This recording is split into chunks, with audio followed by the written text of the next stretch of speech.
canal Redemptoris Mater. Sejam muito bem-vindos. Ficamos muito contentes em estar com vocês de novo.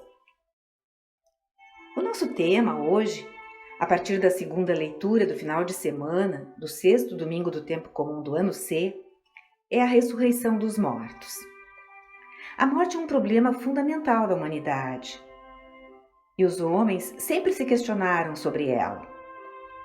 As religiões procuraram responder às perguntas do homem sobre a morte.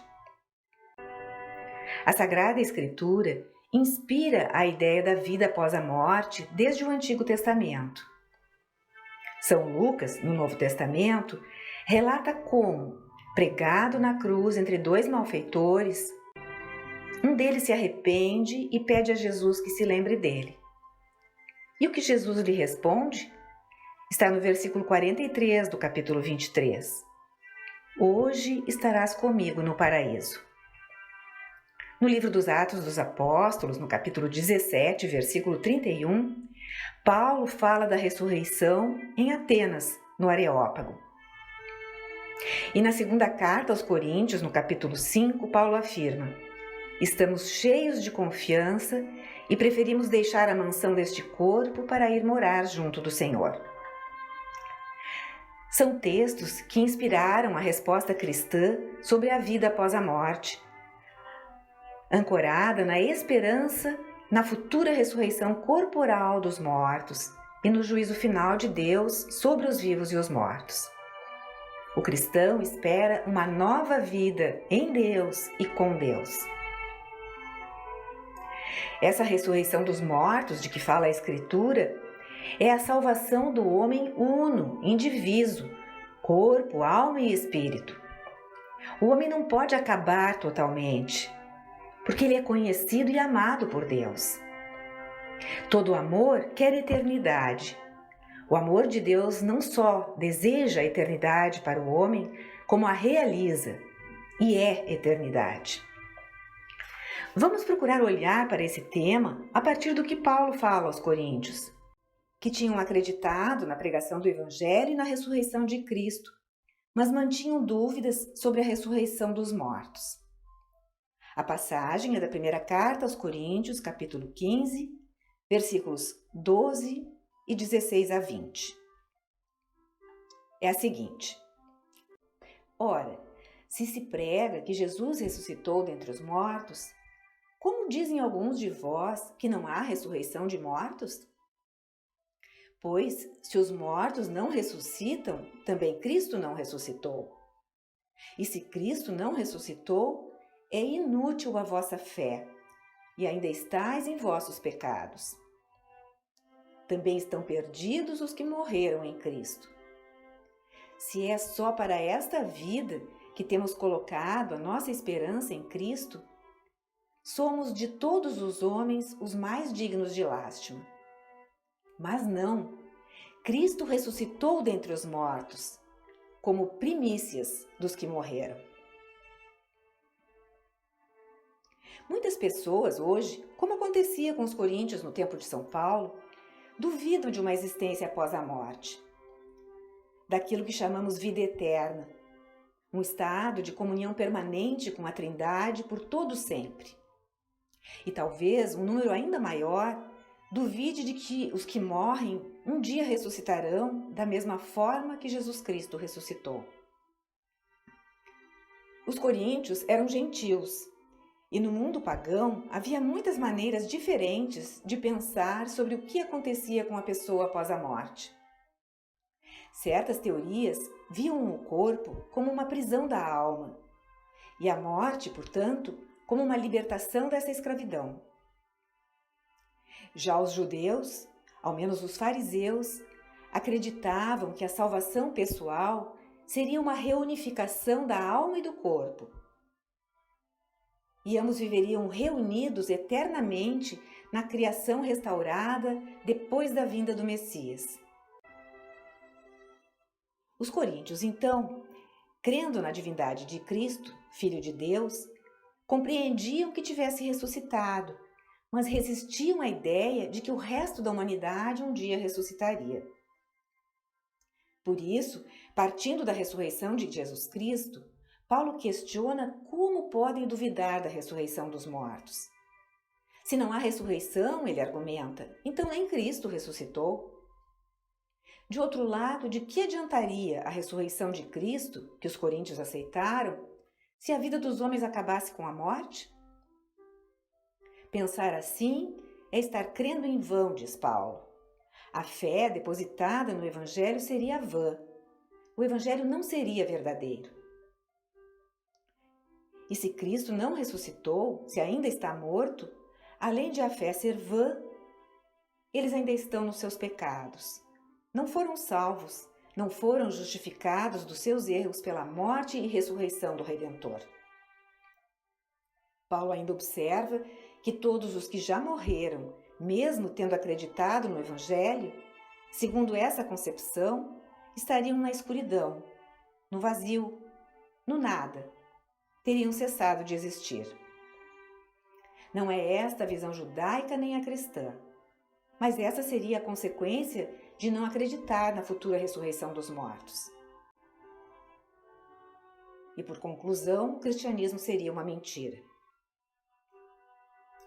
Na sequência, Paulo não se limita a apontar os equívocos, mas insiste na verdade. Cristo efetivamente ressuscitou dos mortos.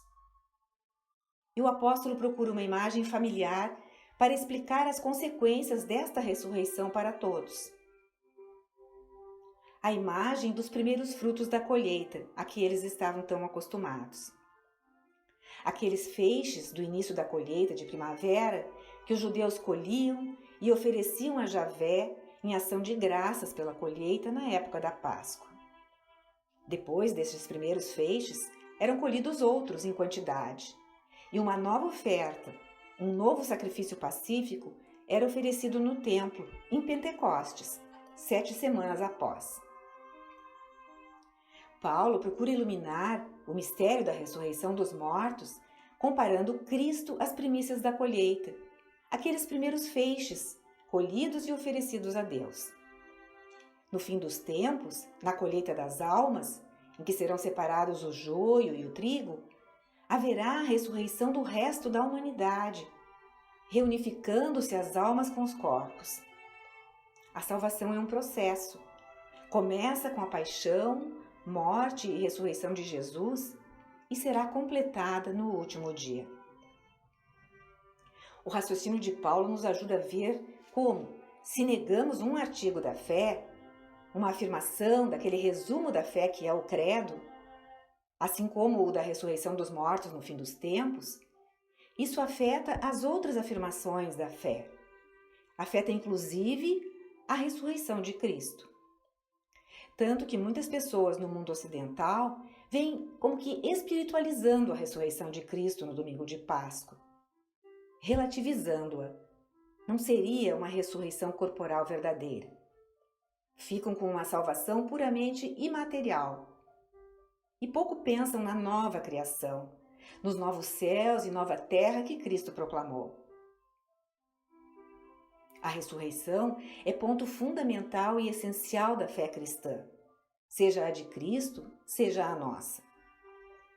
A ressurreição de Cristo foi um evento real, com manifestações verificadas historicamente, o que as testemunhas do Novo Testamento atestam.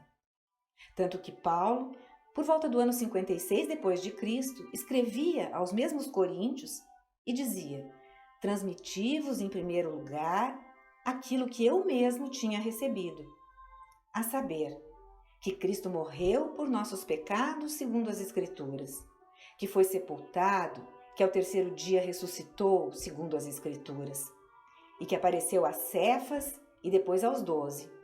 Mais tarde apareceu a mais de 500 irmãos de uma vez. Destes, a maioria ainda vive e alguns já morreram.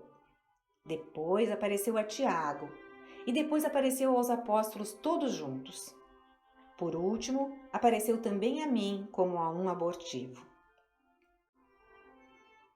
O cristianismo afirma que Deus ama cada homem desde a eternidade, desejou e sonhou cada homem.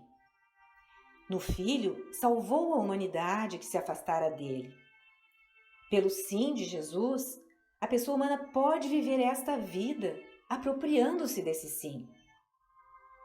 A salvação que Jesus obteve não consiste apenas no perdão dos pecados, mas na comunicação da vida divina, na participação na natureza divina, como bem disse São Pedro na primeira carta, no capítulo 1. O amor de Deus não falha, não tem fronteiras, supera a morte. É o que Paulo também transmite aos Romanos, quando diz: nem a morte nos pode separar do amor de Deus. E, quer vivamos, quer morramos, somos do Senhor. Portanto, todos os homens ressuscitarão no juízo final. Como será a ressurreição dos mortos é um mistério. Será um estado glorioso, em que não haverá mais morte, nem sofrimento, nem dor, nem pecado. Algo que nenhum olho viu, nenhum ouvido ouviu, nem o coração humano consegue imaginar é o que nos espera. Tais são os bens que Deus tem preparado para aqueles que o amam, como fala Paulo aos Coríntios, nesta mesma primeira carta, no capítulo 2, versículo 9. O Senhor esteja convosco, Ele está no meio de nós. E sobre você, sobre sua vida, sua família, dando muitas alegrias vindas do céu, que se manifestem também na sua vida, na vida terrena. Em nome do Pai, do Filho e do Espírito Santo. Amém. Obrigada por ter acompanhado esta postagem. Se você gostou, clique seu like, compartilhe e acione o sininho para ser notificado de outras publicações.